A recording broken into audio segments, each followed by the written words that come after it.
Hey everyone. So in this video, we're going to be talking about how you can increase your conversions by upwards of 80% just by fixing this one element on your website.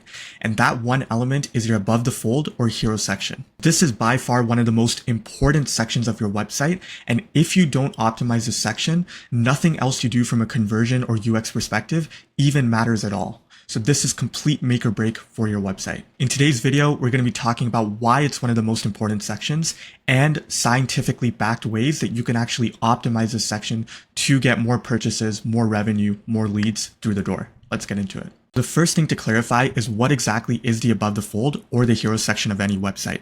So I have an example here I pulled up for Apollo, and what you see here in terms of this top section, this is immediately visible upon landing. This is referred to as the above the fold section. It's whatever section is immediately visible upon landing on the site. Now the question is, why is the above the fold section one of the most important sections on any website?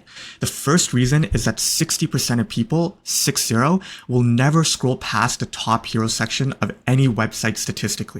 So going back to Apollo, 60% of people will never scroll past this top above the fold section, which means 60% of people will never see the information here on average statistically, all of the value prop sections here, all of the benefits, all of the information underneath, right? When you operate with this framework in mind, it will completely change how you think of that hero section and design it and optimize it. The second thing is that the hero section or the above the fold is the only section on any given page that is guaranteed to have 100% of people see it, right? If you think about it logically, when people go on a website, as they scroll down on that page, more and more people tend to drop off. But that top section of the site is the only section that you can guarantee with 100% certainty that every user that comes on the site will 100% see that section, right? So again, when you operate with that framework, completely changes how you design and optimize that section and further emphasizes its importance as well.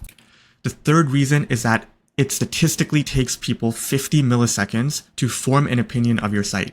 50 milliseconds. So that means literally upon landing on the site, somebody makes a split-second decision whether that site experience is positive or negative, right? So you have to present your brand in the best light possible, and how that hero section or above the fold is designed will completely influence every subsequent decision that user makes on your site and whether they ultimately convert or not. Now we're going to walk through my top 6 principles as to how you can build a high converting hero section yourself. And these are all things that we've tested amongst our higher traffic websites that get 300 to 400,000 visitors per month through A/B tests and landing pages. And these are also things that we implement for clients when we're building websites from scratch as well, right? So the first principle of any high converting hero section or above the fold section is a crystal clear value prop, right? The moment that somebody goes on your website, it should be immediately clear within 5 seconds or less who you are, what you do, and what's in it for me, right? And the last part is the most important. This is the part that most people miss, which is what is the actual tangible benefit that I can derive from your product or services? And that needs to be communicated directly in the headline itself, followed by further elaboration and explanation in your body text or subheadline. Really try and put yourselves in the shoes of the end user, right? Just imagine if you're reading that headline or that body text, does it genuinely make you want to purchase the product or reach out for services if it's a B2B company? And if not, go back to the drawing board. So we're going to go through some examples here. I have both B2B sites and e-commerce sites. So the first example is Apollo, right? As soon as I land on their website, find and close your next deal. And the body text reads, power your go-to market with one platform, fueled by the most accurate data on 275 million contacts and 73 million companies. So headline, super simple, 6 words, 7 words max. And it clearly articulates the what's in it for me, right? The tangible benefit. If I'm a company that's looking to do sales or do some sort of, outbound, they're telling me I can find and close my next deal from this platform, right? Can't get more benefit driven than that.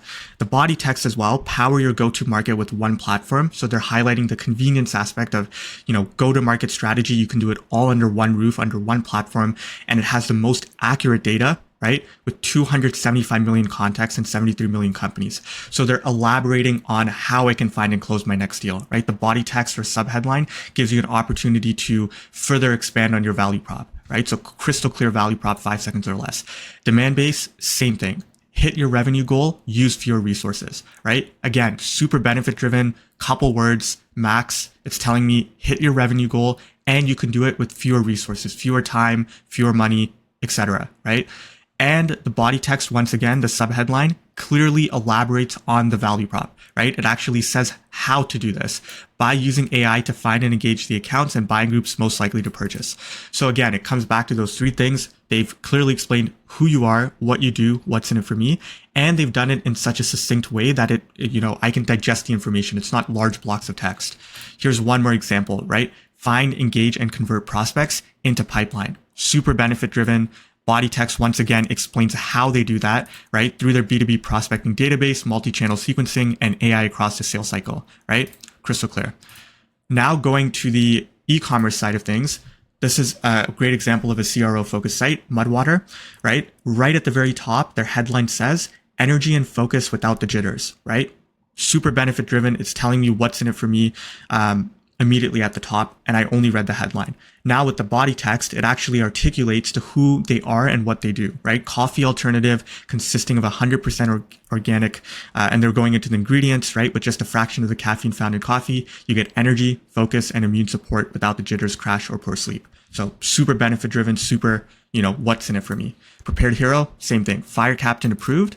So they're adding in that social proof of this fire blanket is actually approved by a fire captain, emergency fire blanket that stops fire in its tracks. Feel prepared and stay calm with their full suite of emergency preparedness solutions. Here's one more example, skincare, right? Parched skin, right? So they lead with the pain point and they supplement it with the solution. Flood it with 100-hour hydration. Benefit driven. Now, if you need help with actually coming up with headline frameworks, this is an example. So this was pulled from CXL. So you can look at, depending on your different audience type, if you're low awareness audience or you're first to market, right?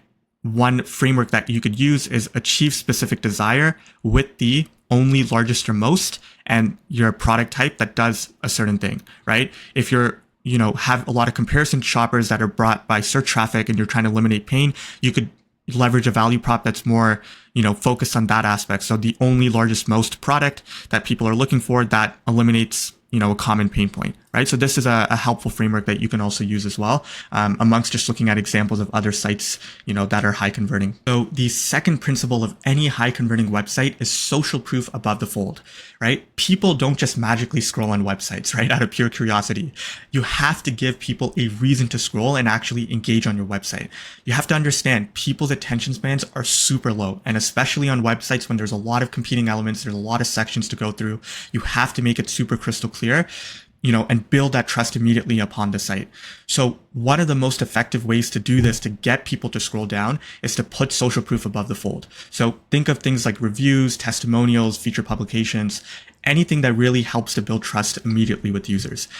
And the most important thing is that it has to actually be relevant to the end user, and it has to be impactful, right? Every brand is different. So what might work for one brand might not work for another. For example, if you know that customers really have a common anxiety around one aspect of your product, it probably makes sense to put social proof about customers that, experience that same problem and how that product actually helped solve that problem, or that service, how it helps solve that problem, right? So make it relevant to what users really care about and what anxieties or, things people are, that's holding them back from converting, right? And the other thing is it has to be impactful for your end user. So if you see a company that has featured publications with all these big companies that their brand is featured in, and you have also brands that you've been featured in, but they're not as recognizable, that might not be the most impactful form of social proof. You might instead want to leverage reviews or testimonials that might resonate a lot more with customers. So really try to understand what your customers care about and use that social proof accordingly as well.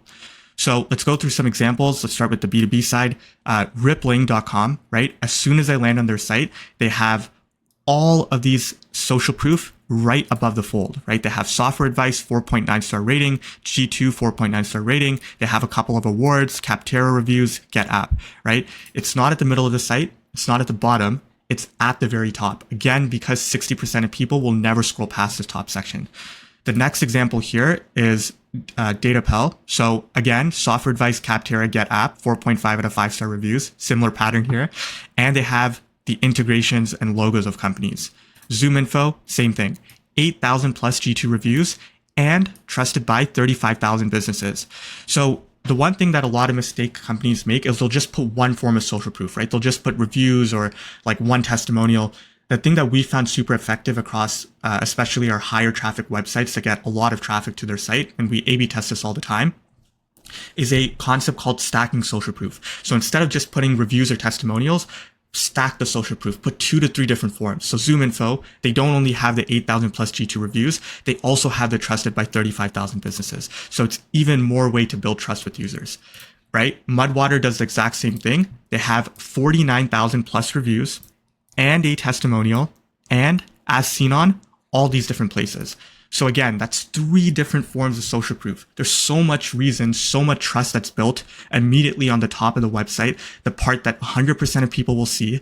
And it just gives me a reason to actually click on this try it button or even scroll down on the site if I'm still, want to get some more information. So you have to kind of get permission, give users that reason to scroll down.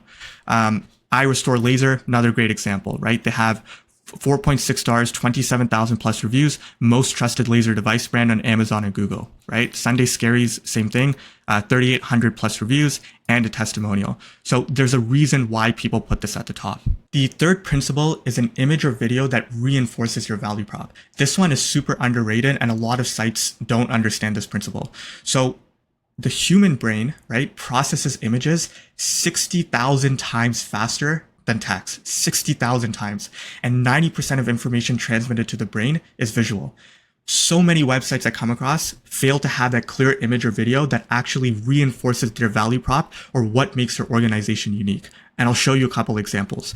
So your visual, doesn't matter if you're B2B or e-commerce, should clearly articulate who you are, what you do, right? It should tell a compelling story and communicate your value prop or how your product or service is used in any given context.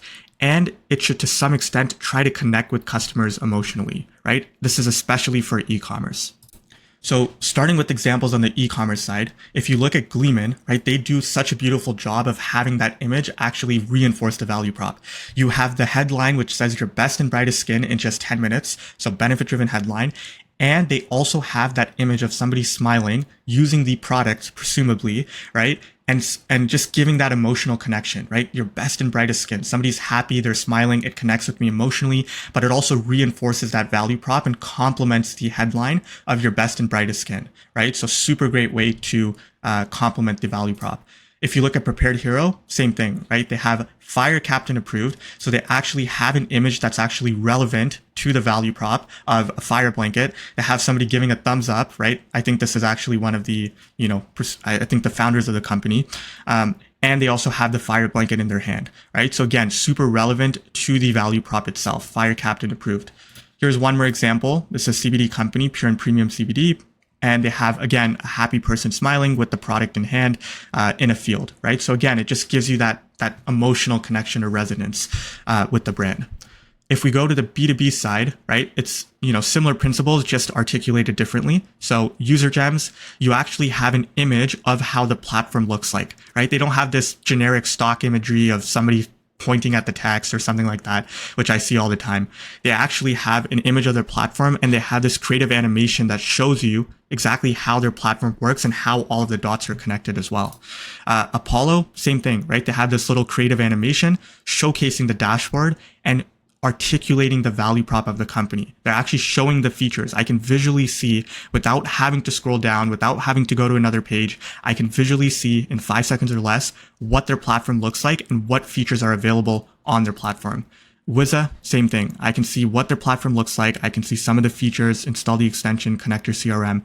So it's already starting to paint a picture of how that solution is going to benefit me as a user, right? The image reinforces the value prop. So principle 4 is a fun one.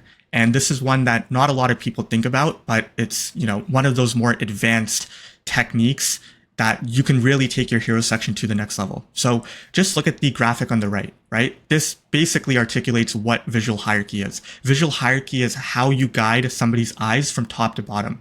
In other words, it's what do you want to emphasize? What do you want to prioritize to users? And making that super clear, and the things that you are not as prioritized or things you don't want to emphasize as much, those should be much less prominent on your site, right? Sounds simple? So this is the example here. You'll read this first, right? The big text. Then you'll read this, the subtext. then this one, and then you'll read this last. So visual hierarchy is basically, again, guiding the user from top to bottom. The way that this graphic is doing it is it's primarily driven through font size, right? So the headline is super big. The next one is smaller, next one smaller, and the last one is the smallest, right? So they're differentiating the headlines through font size. Now you can do this through so many different ways. You can do this through the weight of the font. So some might be bold, some might be thinner.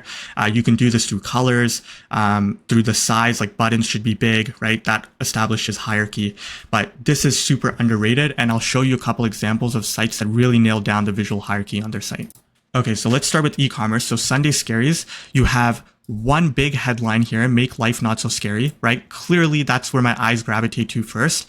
The next thing my eyes gravitate to next is the body text, which is, again, much smaller in proportion.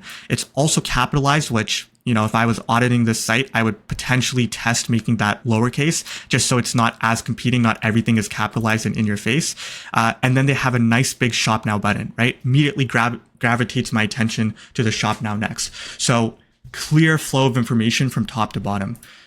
Peach and Lily, same thing, right? The headline clearly distinguished, clearly separated with the text, the font style, the color.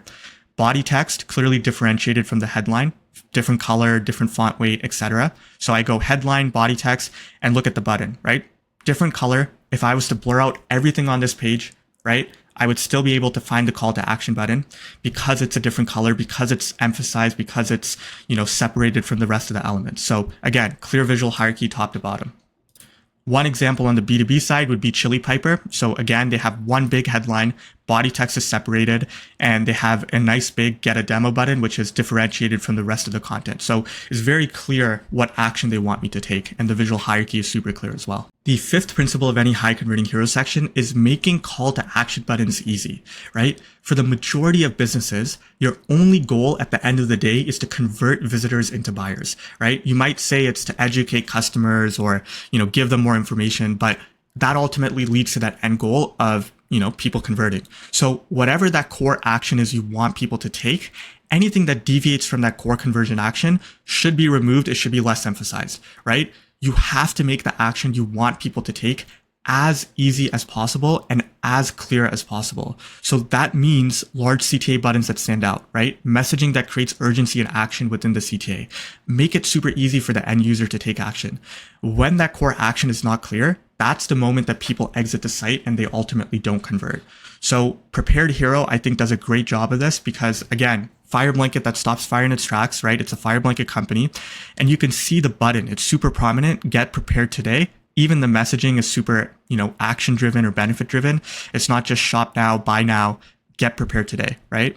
And it stands out with this little animation as well. Better Cloud also does a great job of this because they have this nice prominent get a demo button. Again, if I was to blur out this entire page and try to pinpoint what the CTA button is, you could easily delineate that the get a demo button is the core action you want people to take. It stands out, right? It's a different color, it's slightly bigger, and all of these other buttons are given a different visual treatment, so it's less emphasized, right? They're making that core action super, super clear. There's one more technique that goes hand in hand with, you know, making the core action super simple. This is a website called Segment, and they use this principle called progressive disclosure. So progressive disclosure is when you make something seem simple at first, but then you progressively make it harder and harder. So you're almost hooking people into thinking it's something simple. And by the time they're already in that flow, they're more likely to complete the, you know, full action itself. So if I actually put my email in here, arsh@thrillxdesign.com. So at first it just showed me email, right? Then after I actually put my email in, it showed me full name, phone number, company name. So that's a, you know, beautiful example of progressive disclosure. They make it seem simple, right? I'm going to load the page again. It just shows email. As soon as I put my email, it populates the other fields. So it makes it seem like it's simple at first. But what the interesting thing about this is I don't have to go to a separate page to get a demo. I can do it directly on this page. And you'll see this across tons of other B2B sites. They'll just have, you know, email, progressive disclosure, introduce more fields, make the form capture super simple at the top, given that majority of people will only see this section and drop off in subsequent stages a lot. The last principle is reducing FUDs, right? There's a concept in conversion rate optimization called FUDs, which stands for fear, uncertainty, doubts. And our goal is to reduce this as much as possible around the critical points of action, right? So for a B2B company, that's going to be the book a demo. For an e-commerce company, that's going to be your add to cart, your shop now button. And you guessed it, in the hero section as well. That's just as important of a critical point of action, right? So reducing FUDs, reducing fear, uncertainty, doubts, it helps get people over the edge to actually proceed with the next stage in the user journey and ultimately convert on a website, right? So examples of FUDs would include things like your money back guarantee. If you're a software product, maybe you have a free trial. What's your return policy like? Do you need a credit card to sign up if it's, again, software? These are all examples of reducing FUDs. And again, it should be done in your hero section. So start with iRestore Laser. They do such a great job of this. Immediately at the top of the site, they have 365-day trial and they have free shipping, right? So that reduces all of my fear and uncertainty around what if I don't like the product? Well, I can still do a 1-year trial. What's the cost of shipping, right? It's free shipping. So immediately addresses those FUDs. If you look at Snov, right, they have no card required, GDPR compliant, so it addresses the privacy concerns, and also puts social proof, right? 400,000 plus users. Sakota, no credit card required, no code integration, so any fear and uncertainty around, do I have to code anything, integrate, AI-powered, self-hosted available. Again, it's all done near the critical point of action, which is the get started button, right? In the hero section itself. So this gets people over the edge and ultimately gets them to those later stages. And you can do this across both e-commerce and also B2B. If you implement all 6 of these principles, I can guarantee you that you'll see a lot more people converting on your site, getting to those later stages of the funnel, whether that's the product page if you're an e-commerce company or your contact page if you're a B2B company, and really seeing better engagement across the board. The main thing you have to understand is these 6 principles have to be done effectively in order to work, and you cannot skimp out on one or the other, right? Ideally, you try and hit at least 5 or 4 out of the 6 items on the list, and once they're combined together, you'll see a massive improvement on your site. And if you still need help with implementing these items on your website, you can actually book a free website review or audit with myself and my team. Just go to our website, thrillxdesign.com, go to free website audit at the top right, and you can book a time here and we'll show you how to actually implement all of the things I'm talking about, specific and personalized to your company itself. So with that said, let me know if you have any questions and I'll see you in the next video.